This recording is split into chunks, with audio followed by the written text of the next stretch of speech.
Welcome back to Power Play, turning south of the border now, where leaked audio of former President Donald Trump talking about secret documents is creating waves.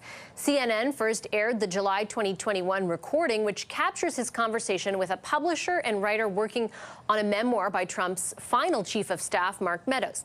In it, Trump talks about what he characterizes as a secret plan regarding Iran and references associated documents. A week ago, in an interview with Fox News, Trump denied being in possession of those exact documents. Have a listen to part of the leaked audio. Yeah. I just found, isn't that amazing? This totally wins my case, you know. Mm-hmm. Except it is like highly confidential, secret. This is secret information.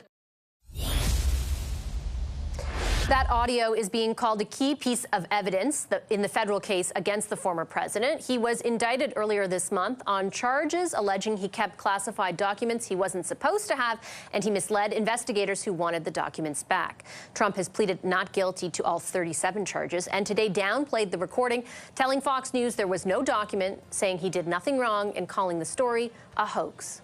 With me now to unpack the consequences of the leak is Vanity Fair special correspondent Brian Stelter. Hi, Brian. Good to have you back. Thanks so much. How big of a deal is this audio from where you sit? I think this shows why the special counsel believes he has a very strong case.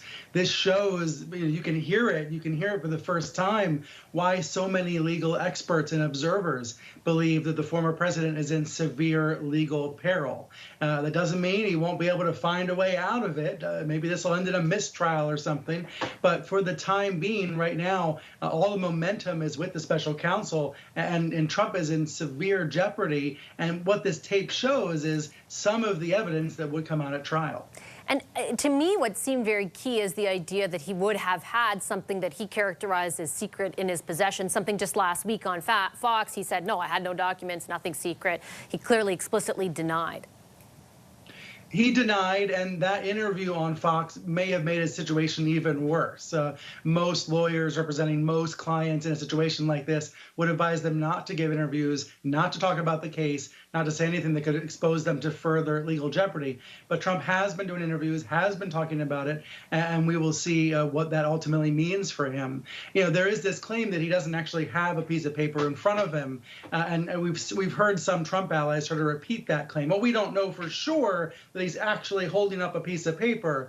Let's just take that apart for one moment. First, Occam's razor, right? The most logical answer is usually the answer. He's talking about this piece of paper. He's describing it. He most likely has it in front of him. And second, there are people that were in the room with him that would theoretically be compelled to testify if this gets to trial. So, you know, this is not just a situation where Trump's voice and the loudness of his claims can overpower the truth.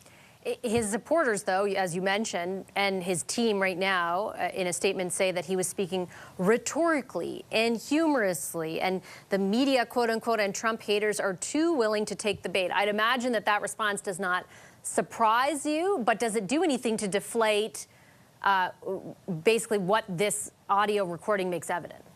Well, what it does is it complicates the argument that's happening in the court of public opinion. And when it gets time to come up with a jury pool and to find 12 jurors to listen to this case, the more that leaks out, the harder that's going to be to find jurors who are unaware of this case. So I think it is important to note this was a leak. This was not a release of an audio tape. The special counsel would clearly not want this out there right now. It's not in the interest of the prosecutors to have the evidence out in the public domain already. There have been some claims from Trump supporters that the government is leaking this tape against Trump. But I think, you know, the reality is more complicated. There are different avenues this tape could have come from, different lawyers, different individuals this tape could have been revealed through. It makes no sense that the government would want this tape out right now, because the U.S. government knows this tape being out in public, it makes it harder to prosecute the case. Where does the case go from here? You know, this is now in this pre-trial deliberations mode where both sides have to file motions in the weeks and months to come. You know, you've seen reports out there about a timeline that's pretty aggressive. You know, the idea about an August start date, there's no way this trial would actually start in August. But it does show that over the summer, there is a lot of movement here, a lot of work being done behind the scenes, especially on the government side, to prepare this case. You know, on the Trump side, it's always murkier. You know, for example, the co-defendant in the case still does not have a local lawyer. lawyer to represent him. So Trump may be trying to fight this publicly while the government fights it in the court. And that's a clash we've seen time and time again with Donald Trump, where he thinks he can win by being the loudest voice out there. But, that oftentimes works in politics. It worked for politics for him in 2016. It does not work, though, in the legal realm. Let me ask you about the greater political context here, though, because the last time we spoke, we were talking about how the actual indictment would impact the GOP race for the presidential nomination. Have you seen any movement in the interim, and do you anticipate this impacts the race in any way? Just before we started speaking, I received a press release from a college in New Hampshire that's famous for its primary polling, St. Anselm College, announcing Trump gaining ground in its latest poll of New Hampshire Republicans. Ron DeSantis, the Florida governor, dropping 10 points in that primary polling. That's important because New Hampshire is one of the very first primary states in the Republican contest. And Trump gaining ground. Now, of course, we are more than 6 months away from any actual votes being cast. But the fact that Trump is gaining ground in that poll in New Hampshire and in other recent polls indicates this rally around the boss effect.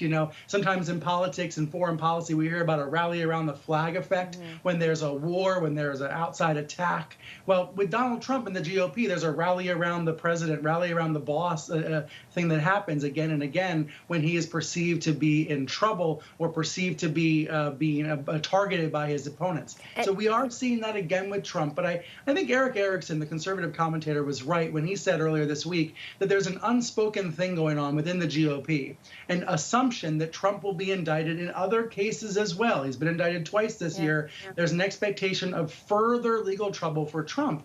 And as those all add up, as that weight all comes on to Trump, perhaps that's what makes these Republican contenders for the presidency more confident, more positive that they can actually win support. For now, Trump continues to consolidate support.